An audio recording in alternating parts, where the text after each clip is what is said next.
नमस्कार दोस्तों, मेरे YouTube चैनल TVS पामिस्ट्री में आप सभी का बहुत बहुत स्वागत है। दोस्तों, हम में से कितने ही लोग ऐसे होते हैं जिनकी लाइफ में तरक्की होते होते रुक जाती है या नहीं हो पाती है। तो ऐसे समय में हमारे माइंड में ऐसी ही बात आती है कि हमारे भाग्य में ही यही लिखा है, हमारी भाग्य रेखा ठीक नहीं है। लेकिन दोस्तों, क्या आप जानते हैं कि तरक्की का बहुत कुछ लेना माइंड लाइन से भी होता है। हमारा मस्तिष्क क्या सोचता है, हमें प्रकृति ने किस लेवल का मस्तिष्क दिया है, हमारे भाग्य में क्या लिखा है, या हम अपने कर्म किस दिशा में अग्रसर कर रहे हैं, किस दिशा में जा रहे हैं, हम बहुत कुछ हमारी माइंड लाइन से भी समझ सकते हैं। तो मैं आज आपको बताने का प्रयास करता हूँ कि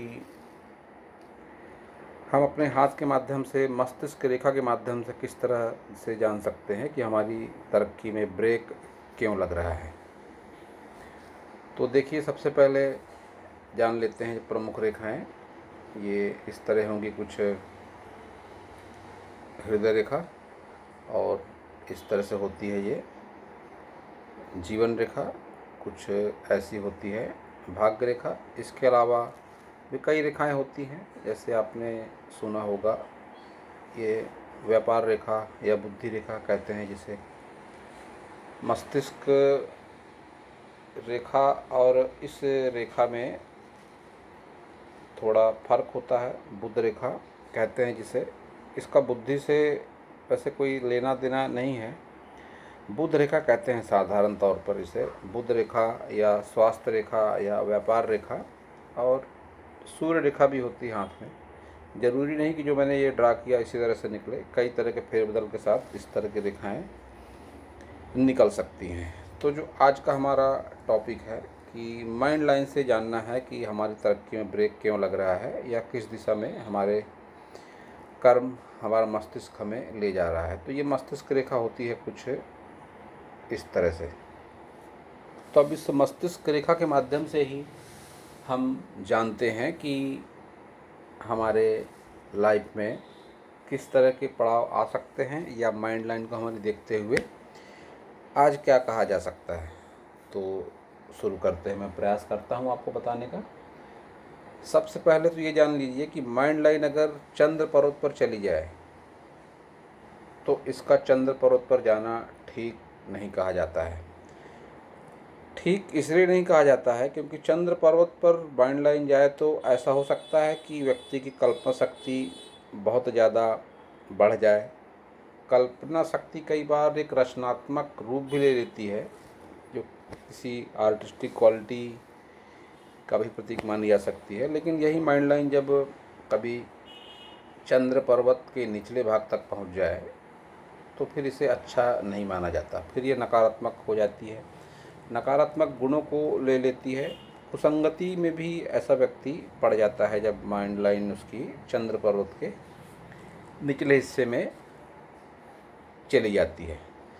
तो एक ये भी इसको कह सकते हैं कि यह व्यक्ति के तरक्की में बाधक होती है, इस तरह की माइंड लाइन। अब यही माइंड लाइन कुछ इस तरह से भी जा सकती है। देखिए, मान लीजिए ये माइंड लाइन निकली अच्छी खासी है, मंगल पर्वत तक या मंगल पर्वत पर जाकर ख़त्म हो रही है, लेकिन बीच से कोई एक रेखा इस तरह से निकली और वो चंद्र पर्वत पर तरफ में डाउन हो गई, चंद्र पर्वत की तरफ। तो इसके भी गुण मिले जुले ही होंगे। जो पहला प्रकार मैंने बताया, व्यक्ति की सोच निगेटिव हो जाएगी, मन में असंतुलन की भावना रहेगी और उसकी तरक्की पे ब्रेक लगाने का काम में बहुत हद तक इस लाइन का योगदान रहेगा। अब परिस्थितियाँ कुछ इस तरह से भी कभी कभी बन जाती है कि मान लीजिए ये माइंड लाइन है और इस माइंड लाइन से एक रेखा इस तरह से निकलेगी घूमती हुई कि जो शुक्र पर्वत तक चली जाएगी, जिसका स्वरूप कुछ इस तरह से हो सकता है। इस तरह से अगर माइंड लाइन घूम कर चली जाए, अब ये कई तरह से घूम सकती है माइंड लाइन भी, लेकिन मेन मुद्दा ये है कि शुक्र पर्वत तक घूमकर पहुंच जाए, तब फिर क्या होगा कि व्यक्ति जो शुक्र के कारक कारण होते हैं, कई बार अपोजिट सेक्स के प्रति आकर्षण, गलत संगति, इस तरह के कई कारणों का शिकार होकर व्यक्ति अवनति का उसके भविष्य में, उसके तरक्की में अवनति का कारण इस तरह की माइंड लाइन बन सकती है। अब इसके लिए कई बार शुक्र पर्वत पर जो अशुभ चिन्ह होते हैं वह भी इन कारणों को बढ़ावा दे देते हैं। अब कई बार क्या होता है, मान लीजिए आपकी माइंड लाइन है, कोई दोष नहीं है माइंड लाइन में, अच्छी खासी मंगल पर्वत के आसपास तक जा रही है, स्टेट भी है, लक्ष्य के प्रति समर्पित है, ऐसा व्यक्ति, भटकाव नहीं है मन में, लेकिन कभी कभी इसी माइंड लाइन पर एक यव बन जाएगा, मान लीजिए इस तरह से, ऊपर भी बन सकता है, नीचे भी बन सकता है, किसी भी तरह से अगर यव बन जाएगा तो वो कालखंड में उम्र के उस पड़ाव पर, मान लीजिए इसको अगर मैं मेरे ज्ञान के हिसाब से काउंट अगर करता हूँ तो यह 25 से 30 वर्ष की अवस्था में उसके जीवन में कोई निगेटिविटी आएगी और उसके तरक्की में बाधा हो जाएगी। ऐसी भी परिस्थिति बन सकती है। अब ये यव किसी भी स्थान पर बन सकता है, मान लीजिए यहाँ बन सकता है, यहाँ बन सकता है, यहाँ बन सकता है, तो जिस भी स्थान पर माइंड लाइन पर बनेगा उस उम्र पे वह उसकी तरक्की को प्रभावित अवश्य करेगा। वहीं कई बार इस तरह से भी परिस्थितियाँ बनती हैं कि मान लीजिए ये माइंड लाइन है उसकी, अब इस बात से कोई लेना देना उसका नहीं है कि माइंड लाइन स्ट्रेट है, कर्व है या मंगल पर्वत पर जा रही है, कैसी भी माइंड लाइन हो सकती है, लेकिन उस माइंड लाइन को अगर कोई राहु रेखा काट दे इस तरह से, एक हो सकती है, दो हो सकती है, या कई रेखाएं भी हो सकती है, तो जब राहु रेखा काट देगी उसकी माइंड लाइन को, तो उस कालखंड में, उस उम्र के पड़ाव पर भी व्यक्ति की तरक्की प्रभावित होगी। वह जो मन मस्तिष्क से प्रभावित होगा, माइंड लाइन है, बात माइंड लाइन की है, तो मस्तिष्क पर ऐसा कोई लोड आएगा उससे जिससे उसकी तरक्की अवश्य ही प्रभावित होगी। अब एक एनालिसिस में मैंने देखा कि एक व्यक्ति के माइंड लाइन पर इतना बड़ा द्वीप था कि मैंने तो आज तक उतना बड़ा द्वीप नहीं देखा।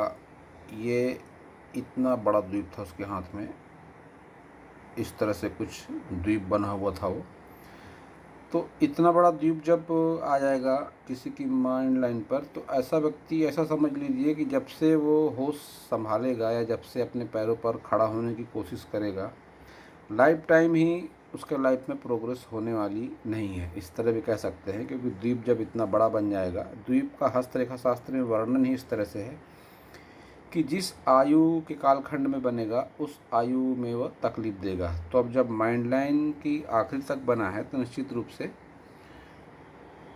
लाइफ टाइम ही ऐसे आदमी की प्रोग्रेस नहीं हो पाएगी। अब इसमें यह भी बात है कि अन्य लाइनों के भी शुभ अशुभ चिन्ह के प्रभाव को देखा जाता है, लेकिन यह बहुत कुछ संकेत माइंड लाइन दे देती है। जब इस तरह से इतना बड़ा द्वीप किसी के हाथ में बन जाएगा तो ऐसा व्यक्ति लाइफ टाइम तरक्की नहीं कर पाता है। और कई बार इसमें ऐसा भी होता है, माइंड लाइन में कोई ऐसा शुभ अशुभ चिन्ह तो दिखाई नहीं देते, लेकिन माइंड लाइन ही पूरी तरह से दूषित होती है। मान लीजिए बहुत गहरी नारीनुमा होकर चल रही है या उसमें ऐसी डार्कनेस बहुत ज़्यादा है, तब भी व्यक्ति निरंतर अपने मनोद्वंद से जूझता रहता है और उसकी तरक्की प्रभावित होती है।